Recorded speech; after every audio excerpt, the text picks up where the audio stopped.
Hello everyone and welcome once again in my YouTube channel. I am Amit Sharma, PGT English, but आज हम बात करेंगे class 10th की।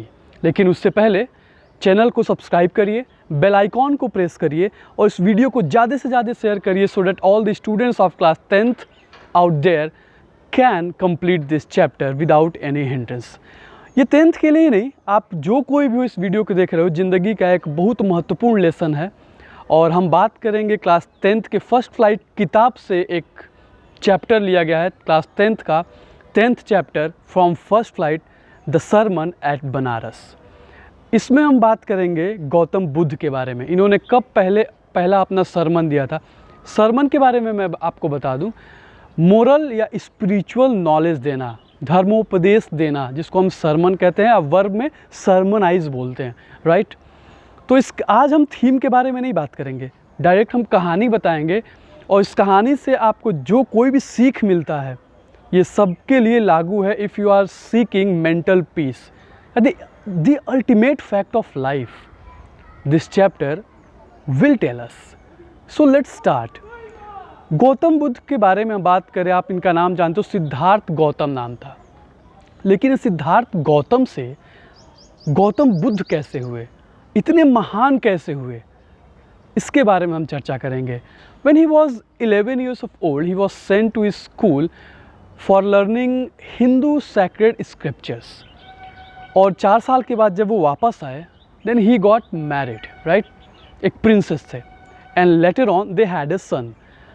और at 25 years of age, he was shielded from all worldly sufferings, all worldly pain and agonies and problem. मतलब दुनिया की जो तमाम दुख, दर्द और समस्याएं होती है, इनको गौतम बुद्ध को इससे बचा के रखा गया। ये एक राजकुमार थे, लेकिन एक बार वो आउटिंग करने निकले बाहर हंटिंग के लिए, and what did he see which change his life drastically and forever.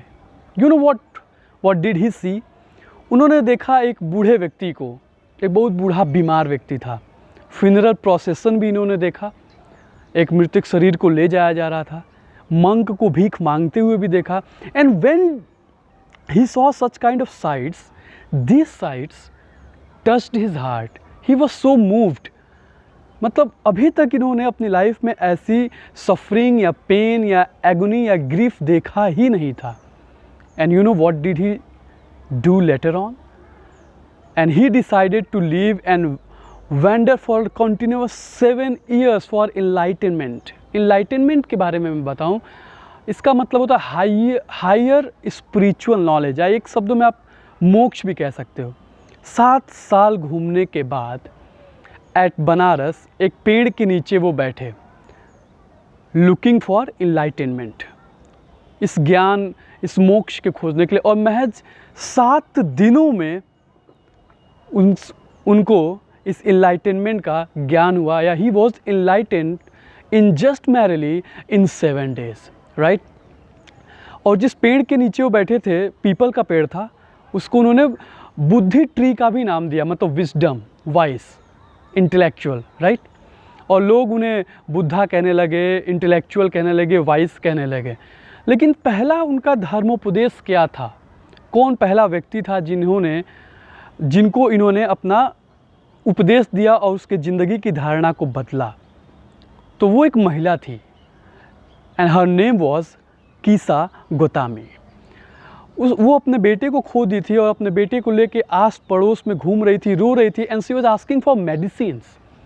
But everybody just told that you have lost your son, he is no more alive, he has passed away.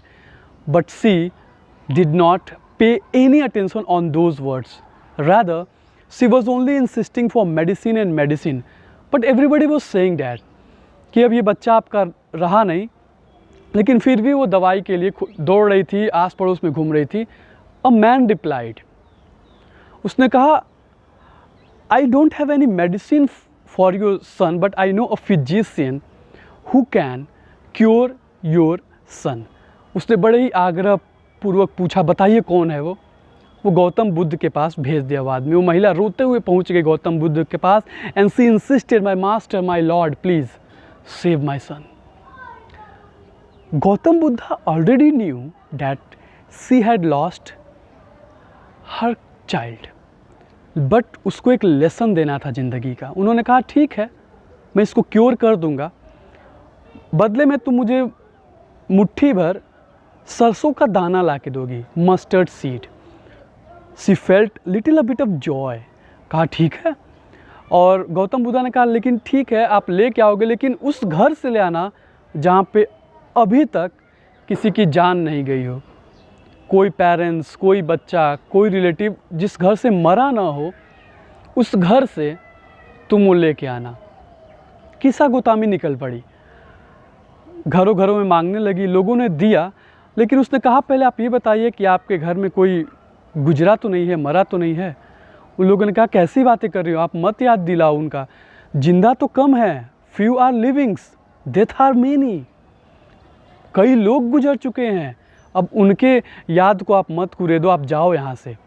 जहाँ जहाँ किस्सा गोतामी गई वहाँ वहाँ उसको पता चला कि हर घर में अनेकों लोग मरे हैं, जितने जीवित हैं उससे कई ज़्यादा लोग मर चुके हैं।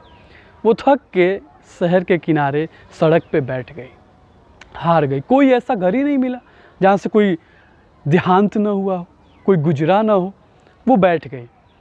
शाम हो रही थी, शहर की लाइट धीरे धीरे टिमटिमा रही थी और शहर की लाइट एग्जॉस्ट होके ख़त्म हो गई, अंधेरा हो गया। And on that stage she realized the faith of man. मनुष्य का भाग तो ऐसा ही है, पहले रोशनी रहती है, फिर रोशनी कमज़ोर पड़ती है और फिर ख़त्म हो जाती है। इंसान का जन्म होता है, यंग होता है, बूढ़ा होता है और गुजर जाता है। और फिर उसको रियलाइज़ हुआ कि how selfish I am, and I am just crying over my grief. I am not only one person in this world who has lost his या her child. मैं ही अकेली थोड़ी ना हूँ, यहाँ पे तो सभी लोग हैं जिसके घर तमाम लोग गुजरे हैं, मैं ही एक अकेली थोड़ी ना हूँ इस दुनिया में। कितनी सेल्फिश हूँ मैं। और फिर जब वो गौतम बुद्धा के पास गई तो उन्होंने ये सारी बातें कही। आप जो कोई भी हो, स्टूडेंट, माय व्यूअर, सब्सक्राइबर्स, हर लोग को ये बात सुननी चाहिए। गौतम बुद्धा ने कहा इंसान का जीवन दुख, दर्द और समस्याओं से घिरा हुआ है। जो इस धरती पे जन्म लिया है, one day they will have to die. कोई नहीं बच सकता। एक पेड़ पे फल भी लगता है ना, तो जब वो पकता है फिर वो गिरता है और ख़त्म हो जाता है। वैसे ही हम इंसान, मॉर्टल्स, नश्वर, मनुष्य, we have ultimate fact that is death, demise. वो तो आना ही है, we can not stop it. लेकिन अब हम इस पे रोते रहें, विलाप करते रहें, कुछ नहीं होगा और मानसिक संतुलन बिगड़ जाएगा, बॉडी और सफ़र करेगी। तो accept this law of nature which is ultimate, can not be avoided, right. मिट्टी का बर्तन भी जब बनता है तो अंत में वो टूट के ही उसकी लाइफ ख़त्म होती है। बुद्धिमान हो कोई या मूर्ख हो, मरना सबने है। This things can not be avoided. कोई भी पिता अपने बेटे को मरने से नहीं बचा पाएगा, कोई भी रिलेटिव अपने सगे संबंधी बंधुओं को मरने से नहीं रोक सकता है। लेकिन जो इंटेलेक्चुअल है, जो वाइस है, वो इसको एक्सेप्ट करते हैं। वर्ल्ड्स का जो टर्म है, जो संसार का नियम है, उसे स्वीकारते हैं, इसीलिए उन्हें मेंटल पीस रहता है।